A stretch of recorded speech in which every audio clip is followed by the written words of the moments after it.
This week on Fish the Baja, we're in Mag Bay and we are catching tons of fish out of the mangroves and offshore. This is a place I wanted to go for 20 years. Stay tuned for Fish the Baja for some Mag Bay magic. Dude, nice job, Big G. You gotta go play the lottery.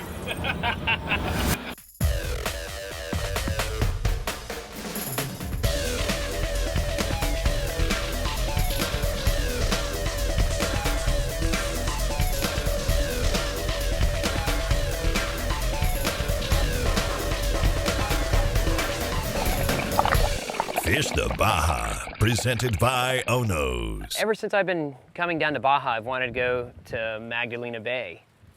The reputation for the fish and just a different look than you see anywhere else in Baja was really intriguing to me.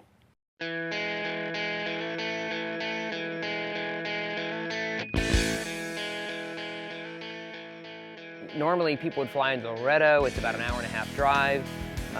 Getting to Loreto from Denver is kind of problematic, so we flew back into Cabo San Lucas like we always do, and then took a 5-hour drive through the countryside of the Baja, which is actually something I've always wanted to do. There's a bunch of little towns, and we stopped and had lunch in Todos Santos, and then just made our way through the Baja.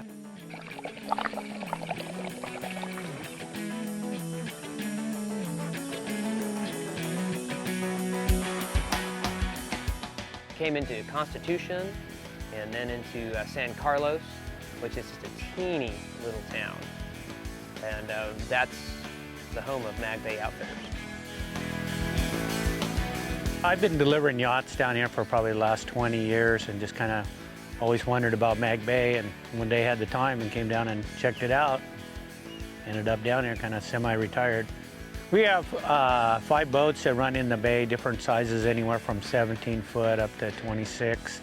And we have excuse me, a 26-foot cat boat that fishes outside, a 26-foot Boston whaler, and a 22-foot Cabo we fish outside with. Our season runs from about July through January. You know, can be anywhere in between, depending on what you want to catch. You know, we catch fish in the bay all year long.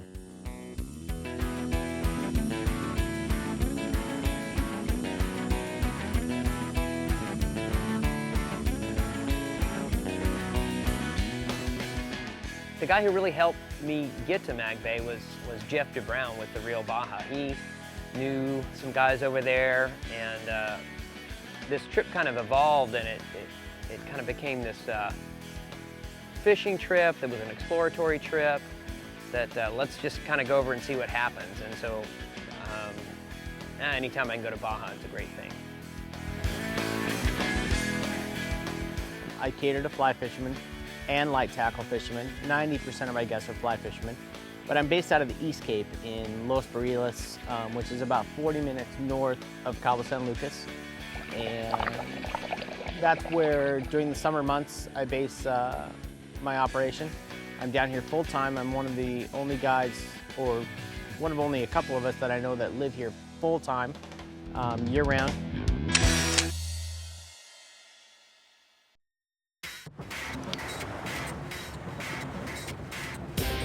Got him. Got him, boy. He bumped me earlier. Coming your way. Oh, I just got bit myself. Double? Yep. Doubled up. I know, this looks good fish, whatever it is. Little baby out here. No, little teeny tiny pargo. Oh, it's beautiful though. Look at the color on that fish. Isn't that awesome? Little pargo. What do you got? I don't know. This is cool. Looks pretty good, whatever it is. Yeah, it's not too bad. Awesome. They're so pretty down here. These are great, great fish. I don't want to get a hook in me though. Hey, it's a different type of pargo than I caught, but Yeah. it's still in the pargo family. Yeah. Oh, he's pretty. Very Get him nice. back in there.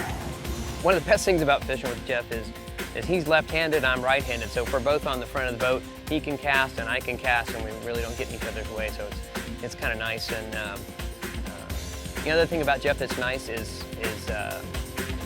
I'm taller than him, and I don't really get to say that very often, so That's kind of cool. Oh, grouper. Awesome, man. They're so gorgeous. Leopard grouper. Yeah. Hammered it. That's cool. They're so neat, the color. Love them. It is neat. Thanks for playing, buddy.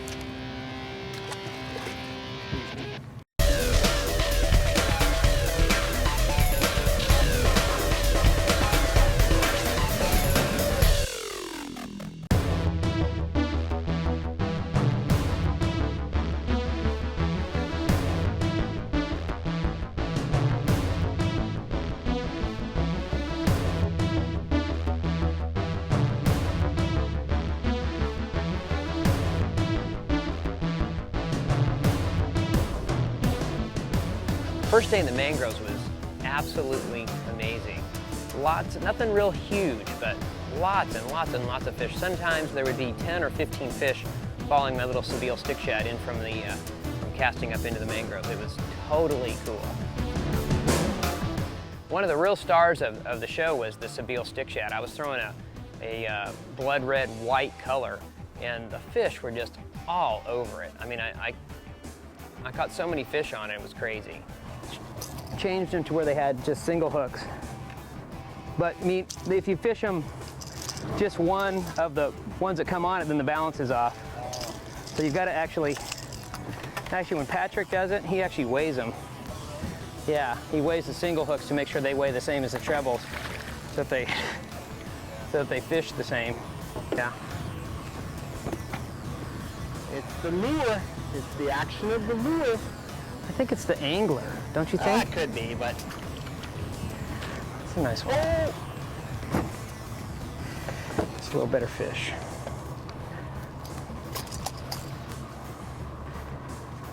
All right, come on, buddy.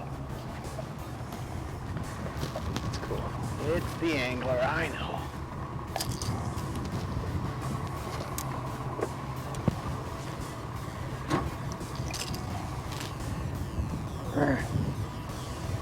11. Awesome fighting fish. You always think they're going to be way bigger than this. You catch them and you think, that's all bigger it is? Very tough. Ooh. They get to be bigger, but if you're gonna fly fish in the mangroves in Magdalena Bay with the real Baja, you can bring a rod anywhere from, we used anywhere between 6 weights and 10 weights on this trip. Most of the time, if you brought an 8 weight, that's a pretty good standard rod. Again, there's things on 10 weights that we couldn't stop, never saw, as we couldn't stop them, but there's also things on 6 weights that were just a blast. So if you were to bring one rod, an 8 or 9 weight would be fine. And we fish a lot of sinking lines, a lot of heavy sinking lines, to where the mangroves, you throw it up on this flat shelf or way up in there, and as you strip it, it comes off of a shelf and gets real deep, and that's where those fish hang out, and they'll come out from there. So you want a line that's gonna sink fairly fast. It's good.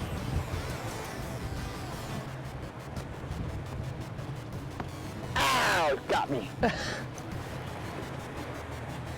He's hooked good. Yeah, you're going to end up with a couple spines today. Oh yeah. There you go. Sliced me right on open there. Oh, he got you with a tooth? Either a tooth or throwing something, but that's all right. Chumming. That's what they make super glue for. Oh, Here, yeah. Put some on my lure here. I know you're putting some on the fly. Well, I'm getting it all over the fly, that's for sure. Nice Pargo. Is that on the livey? Yeah. Attaboy. I think that was a dead shrimp. Got him? No, it's bottom. The Baja. Catch the Baja. The single Baja. Snag the Baja. Nice Pargo, Chris. That's a good one.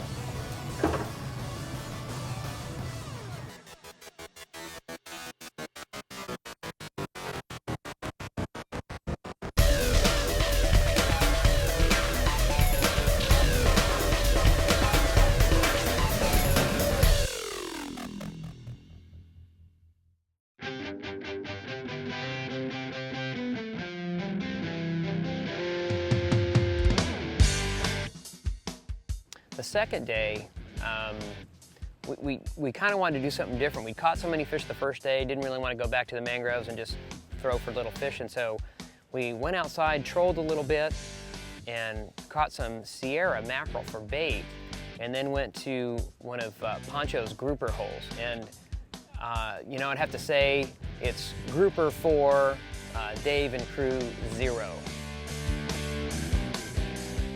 It's a ways down, 142 feet, so Paco's got some fish marked right here. There's a piece of structure right here. That's about 40 seconds, so close to the same. If I get much of a fish on this rod, it's gonna be fun. There was no chance that we were gonna stop one of these fish. We're using a whole live Sierra for bait, you know, about 16, 18 inches long. And once we got it down to the fish, it was game over. Ay, cabrón. Su madre. They would bite it, you would try to stop them in the rocks, snap, doing. I mean, no chance. We never even got one to stop. On the way home, actually, we found some pongueros that were out there and with huge hand lines and had landed a couple fish in the 60 and 80 pound range. I mean, big broomtail grouper, and I'm sure that's what we were dealing with.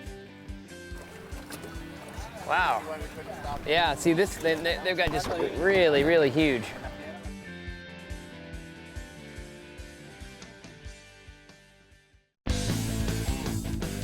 Today's tip of the Dave is about having a great pair of sunglasses.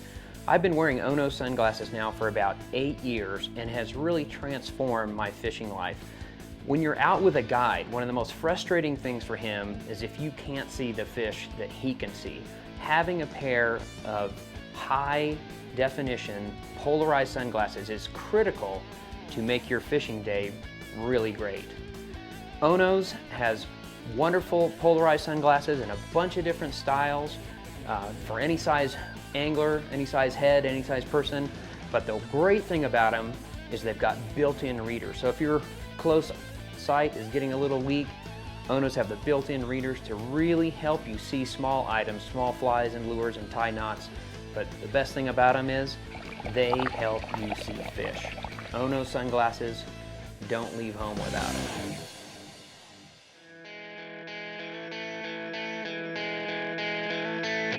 You know, Dave didn't know Carrie, Carrie didn't know Dave. They knew of each other, and I worked with both of them, so we just decided to all get together and come on a fishing trip, see what happened.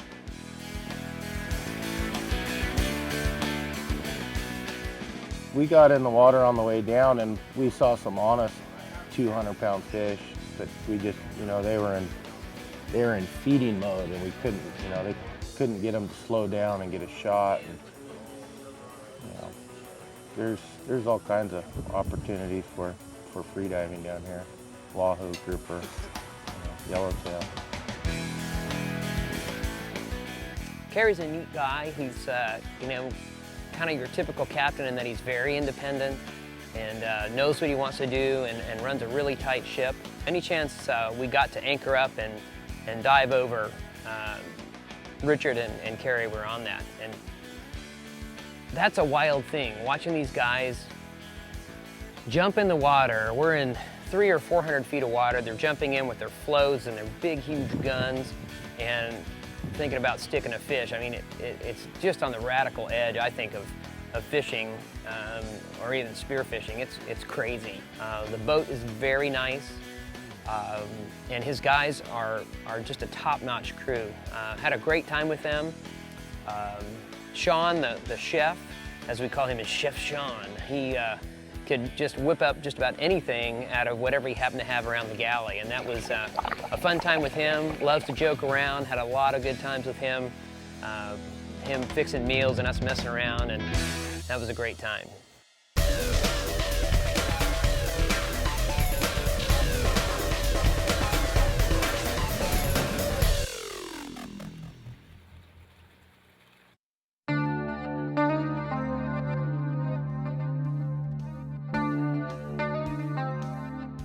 You You know, Dave didn't know Kerry, Kerry didn't know Dave. They knew of each other, and I've worked with both of them. So we just decided to all get together and come on a fishing trip, see what happened.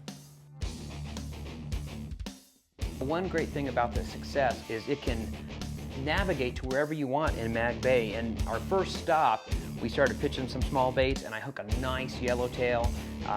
Chef John came back to the boat and gaffed it for me, and we ended up having it for dinner that night. The Success is an amazing boat. When you look at it and know that Kerry basically oversaw the construction and did a lot of the work himself, the boat is set for fishing like nothing I've ever seen. They primarily do long-range tuna trips, but they'll do fly fishing trips. In fact, in 2012, he's looking at doing some stuff on the inside of the Sea of Cortez and some kayak trips. And this boat is set up so well with power, water, everything you could need to really fish the Sea of Cortez and the Pacific. We moved. The boat fishes 24 hours. Last year I had a hard time not being able to sleep very well. We'd have the lights on and I'd go out, there'd be 15 or 20 little Dorado around the boat. I'd go catch a couple Dorado at 2:30 in the morning and go back to bed. So it's a vessel that you're able to fish 24/7. And the crew kind of, if there's fish around and people don't have a rod in their hand, they're wanting you to fish. They want you to catch fish. Big grouper. Nice grouper! That night we anchored up in about 125 feet of water, and Kerry just came around and said, "Hey, you ready to fish?" And I'm like, "Always." So hooked up some live bait, dropped it down to the bottom, and boy, it wasn't 15 minutes and something bit my line. I reeled up, and as it was coming up, everybody's wondering what it was. We thought it might be tuna, we thought it might be a grouper, but it was white and silver, and as it was coming up, we were, what is this fish? And when I get it to the surface, Kerry goes crazy. He's, oh my gosh, it's a white sea bass. I'd never caught one before, so I'm thinking, okay, a white sea bass. No, a 60-pound white sea bass. He had no idea that fish of this size were in this area that we had anchored. 15 minutes later, I hook another fish. I'm like, gosh, this is really fighting similar to that other sea bass. I bring it up, and it's another 60-pounder. So Kerry is, at this point, fit to be tied. Doesn't know what to do with himself. He's so excited about these two fish, and as far as I know, that's just a normal sea bass everyday thing, because that's all I've ever caught. I'm still just blown away at seeing a pair of 60-pounders. I mean, that's just, I had no idea, you know, that kind of fish was down here. And, you know, like I said, they're school fish. So, you know, you wonder what kind of fishery is there.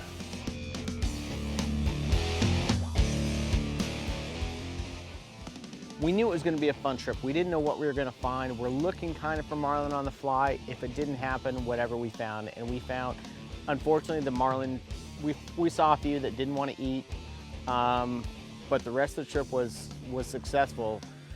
We stopped and did some bottom fishing and caught some great grouper, some sea bass, some white sea bass, which nobody even really has, they've only been mythical until Dave found them, and he was the sea bass king.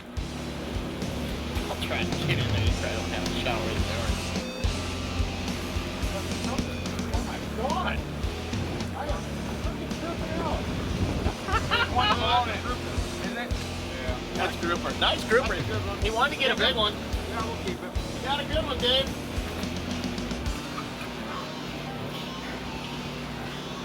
Oh, wow. Okay, broomtail. Dude, nice job, Big Dave. We gotta go play the lottery. I am blown away. This was a great trip for Kerry and I to feel each other out. We're both very similar in personalities, very independent, and he likes to run his show, I like to run my show, and to see if we wanted to work together. And I think, you know, we really kind of hit it off. I I believe that we'll be back fishing together sometime soon.